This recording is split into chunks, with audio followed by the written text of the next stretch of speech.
to my vibe, mi gente, pura energía, always caliente, de la high life, el momento, siente el ritmo en movimiento, conmigo nunca hay un mal rato, dale, sube el volumen, mami, this is the channel, this the party, this is the channel, this the party. வணக்கம். 2026 தமிழ்நாடு சட்டமன்ற தேர்தலுக்கு பிறகு அமைஞ்சிருக்கிற இந்த சிக்கலான ஆனா ரொம்பவே சுவாரஸ்யமான அரசியல் களத்துக்கு உங்களை வரவேற்கிறேன். யாருக்கும் பெரும்பான்மை கிடைக்காத ஒரு தொங்கு சட்டமன்றம் அமைஞ்சா என்ன நடக்கும்? புதிய ஆட்சி அமையப்போற இந்த பரபரப்பான நேரத்துல நம்ம அரசியலமைப்பு சட்டம் என்ன சொல்லுது? வாங்க நேரடியா விஷயத்துக்குள்ள போலாம். இன்னைக்கு நாம விரிவா பார்க்க போற 6 முக்கியமான விஷயங்கள் 2026 மக்கள் தீர்ப்பு, ஆளுநரின் கடிகாரம், 14 நாள் தர்மசங்கடம், நம்பிக்கை வாக்கெடுப்பின் கணிதம், காங்கிரஸ் நிலைப்பாடு, அப்புறம் அடுத்த கட்ட சவால். முதல்ல 2026ல மக்கள் கொடுத்த தீர்ப்பு என்னன்னு பாப்போம். திரு விஜய் அவங்களோட தமிழக வெற்றி கழகம் 108 இடங்களை பிடிச்சு தனிப்பெரும் கட்சியா வந்திருக்காங்க. ஆனா ஆட்சி அமைக்க தேவையான முழுமையான மெஜாரிட்டி அவங்களுக்கு கிடைக்கல. திமுக 59, அதிமுக 47, காங்கிரஸ் 5 இடங்களை பிடிச்சிருக்காங்க. இந்த நம்பர்ஸ் தான் இப்ப தமிழ்நாட்டு அரசியலையே புரட்டி போட்டுட்டு இருக்கு. புதிய கூட்டணிகளுக்கும் அரசியல் பேரங்களுக்கும் ஒரு பெரிய அடித்தளமா அமைஞ்சிருக்கு. இந்த டேபிள பாருங்க, மக்கள் எப்படி வாக்குகளை பிரிச்சு போட்டிருக்காங்கன்னு ரொம்ப தெளிவா புரியும். டிஎம்கே 34.9% வாக்குகளையும் டிஎம்கே 24.2%த்தையும் வாங்கியிருக்காங்க. மக்கள் ஒரு தெளிவான மாற்றத்தை விரும்பியிருக்காங்க. ஆனா அதே சமயம் யாருக்கும் முழு அதிகாரத்தையும் கொடுத்துடல. ரொம்பவே பிளவுபட்ட ஒரு மக்கள் தீர்ப்பாதான் இதை நம்ம பார்க்கணும். அடுத்து எல்லாரோட கவனமும் திரும்பி இருக்கக்கூடிய இடம் ஆளுநரின் கடிகாரம். இந்த 48ங்கிற நம்பர் ரொம்ப ரொம்ப முக்கியங்க. இது ஆளுநருக்கான ஒரு தார்மீக காலக்கெடு. சட்டப்படி இத்தனை மணி நேரத்துக்குள்ள ஆளுநர் முடிவெடுக்கணும்னு எந்த கட்டாயமும் கிடையாது. ஆனா சர்க்காரியா கமிஷன் என்ன பரிந்துரை செய்யுதுன்னா, இந்த எம்எல்ஏக்கள் பேரம் பேசப்படுறத, அதாவது குதிரை பேரத்தை தடுக்க 48லிருந்து 72 மணி நேரத்துக்குள்ள ஆளுநர் ஒரு முடிவெடுத்து ஆட்சி அமைக்க அழைப்பு விடுக்கணும். இது ஒரு ஜனநாயக மரபு. சோ ஆளுநர் எப்படி முடிவெடுப்பார்? இதான் இப்போதைய கேள்வி. முதல்ல தேர்தலுக்கு முந்திய கூட்டணிக்கு மெஜாரிட்டி இருக்கான்னு பாப்பார். இப்ப அப்படி யாரும் இல்லாததால அடுத்தபடியா 108 இடங்கள் பிடிச்ச தனிப்பெரும் கட்சியான டிஎம்விகேவை கூப்பிட்டு ஆதரவு கடிதங்களை கேட்பார். அந்த கடிதங்கள் முறையா கிடைச்சதும் ஆட்சி அமைக்க அழைப்பு விடுவார். இதுதான் ப்ரொசீஜர். சரி, இப்போ முதலமைச்சர் விஜய்க்கு முன்னாடி இருக்கிற ஒரு பெரிய தர்ம சங்கடத்தை பார்ப்போம். இதுதான் 14 நாள் கெடு. மக்கள் பிரதிநிதித்துவ சட்டம் பிரிவு 70 என்ன சொல்லுதுன்னா, ஒருவர் ஒரே நேரத்துல 2 தொகுதியில எம்எல்ஏவா இருக்க முடியாது. எலெக்ஷன் ரிசல்ட் வந்த 14 நாளுக்குள்ள அவர் ஒரு தொகுதியை கட்டாயமா ராஜினாமா செய்தாகணும். இல்லனா அவர் ஜெயிச்ச 2 தொகுதியுமே காலியானதா அறிவிக்கப்படுறதுக்கு வாய்ப்பு இருக்கு. இப்போ அவர் பெரம்பூரை தேர்ந்தெடுப்பாரா இல்ல திருச்சி கிழக்கையா? அரசியல் வியூகப்படி பார்த்தா அவர் பெரம்பூரை தக்க வைக்கவே வாய்ப்பதிகம். ஏன்னா பெரம்பூர் சென்னை தலைமைச் செயலகத்துக்கு பக்கத்திலே இருக்கு.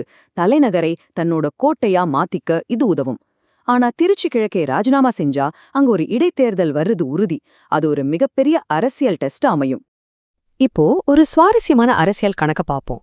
தமிழ்நாட்டுல மொத்தம் 234 சட்டமன்ற தொகுதிகள் இருக்கு. இதுல முழுமையான மெஜாரிட்டியை நிரூபிக்க தேவையான அந்த மேஜிக் நம்பர் என்ன தெரியுமா? 118. இதுதான் தற்போதைய நிலவரம். ஆனா இங்கதான் ஒரு மாஸ்டர் ஸ்ட்ரோக் இருக்கு. வாக்கெடுப்பு நடக்கிறதுக்கு முன்னாடியே விஜய் ஒரு தொகுதிய ராஜினாமா செய்துட்டா சபையோட மொத்த பலம் 233 குறைஞ்சிடும். அப்போ புதிய மேஜிக் நம்பர் 117 மாறிடும். இது டிவிகேக்கு மெஜாரிட்டியை நிரூபிக்க ரொம்பவே சாதகமான, சற்று எளிதான ஒரு விஷயமா அமையும் இல்லையா? அடுத்து இந்த நம்பிக்கை வாக்கெடுப்பின் கணிதம் எப்படி வேலை செய்யுதுன்னு பாப்போம். இங்க நீங்க முக்கியமா கவனிக்க வேண்டிய வார்த்தை பிரசன்ட் அண்ட் வோட்டிங். அதாவது அன்னைக்கு சபையில இருந்து வாக்களிக்கிறவங்க. இந்த மேஜிக் நம்பருங்கிறது ஒரு நிலையான நம்பர் கிடையாது. நம்பிக்கை வாக்கெடுப்போட போது சபையில எத்தனை பேர் இருக்காங்களோ அதுல மெஜாரிட்டி இருந்தாலே போதும். எதிர்க்கட்சிகள் வெளிநடப்பு செஞ்சாலோ இல்ல வராம போனாலோ ஆளுங்கட்சி ஜெயிக்க வேண்டிய இலக்கு இன்னும் குறையும். அதனால ஒவ்வொரு எம்எல்ஏவோட இருப்பும் இங்க ரொம்ப ரொம்ப முக்கியம். சரி, சட்டசபைக்குள்ள இந்த வாக்குகள் எப்படி எண்ணப்படுது? 3 வழிகள் இருக்கு. முதல்ல குரல் வாக்கெடுப்பு. யாருடைய குரல் சப்தமா ஒலிக்குதோ அவங்களுக்கு வெற்றின்னு சபாநாயகர் அறிவிப்பார். 2வது பிரிந்து நிற்றல், அதாவது எம்எல்ஏக்கள் எழுந்து நின்னு எண்ணப்படுவாங்க. 3வது ரொம்ப ரேரான ரகசிய வாக்கெடுப்பு. ஒருவேளை வாக்குகள் சரிசமமா வந்தா சபாநாயகர் தன்னோட கேஸ்டிங் வோட், அதாவது இறுதி வாக்கை செலுத்தி அரசை பாதுகாப்பார்.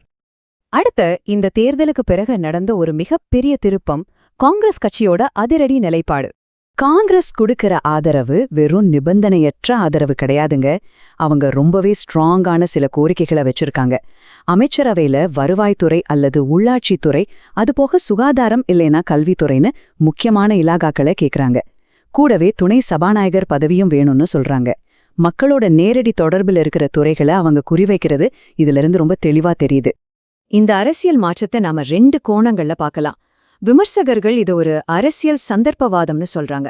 20 கால திமுக கூட்டணியை விட்டுட்டு உடனடி அதிகாரத்துக்காக இப்படி போறது மக்கள் கொடுத்த தீர்ப்பை ஏமாத்துற செயல்னு விமர்சிக்கிறாங்க. ஆனா மறுபுறம் இத ஒரு நடைமுறை யதார்த்தம்னு சிலர் பாக்குறாங்க. மக்கள் ஒரு மாற்றத்தை விரும்பி ஓட்டு போட்டிருக்காங்க. அந்த விருப்பத்தை மதிச்சு ரொம்ப காலமா மறுக்கப்பட்ட அரசு அதிகாரத்தை பெற காங்கிரஸ் எடுத்த பிராக்டிக்கலான முடிவுதுன்னு நியாயப்படுத்துறாங்க.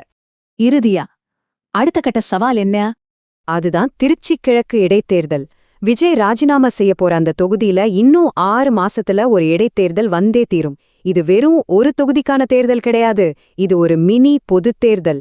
டிவிகேவோட செல்வாக்கு குறையல, மக்கள் கொடுத்த தீர்ப்ப ஒரு தற்செயலான நிகழ்வு இல்லங்கிறத அவங்க மீண்டும் ஒரு முறை இந்த தேர்தல்ல நிரூபிச்சாகணும். இப்போ உங்ககிட்ட ஒரு கேள்வியை முன்னிறுத்துறேன். கூட்டணிகள் எல்லாம் முற்றிலுமா மாறியிருக்கிற இந்த நிலையில சட்டசபையில இவ்வளவு குறைவான மெஜாரிட்டியை வச்சுக்கிட்டு ஆட்சி அமைக்கும் இந்த புதிய கூட்டணி வரப்போற திருச்சி கிழக்கு இடைத்தேர்தல்ங்கிற மாபெரும் சவாலை தாக்குப்பிடிக்குமா? இந்த முடிவுகள் தமிழ்நாட்டுல நிச்சயமா ஒரு புதிய அரசியல் கலாச்சாரத்தை உருவாக்கியிருக்கு. யோசிச்சு பாருங்க. புதிய தகவல்களுடன் மீண்டும் அடுத்த அலசலில் சந்திப்போம்.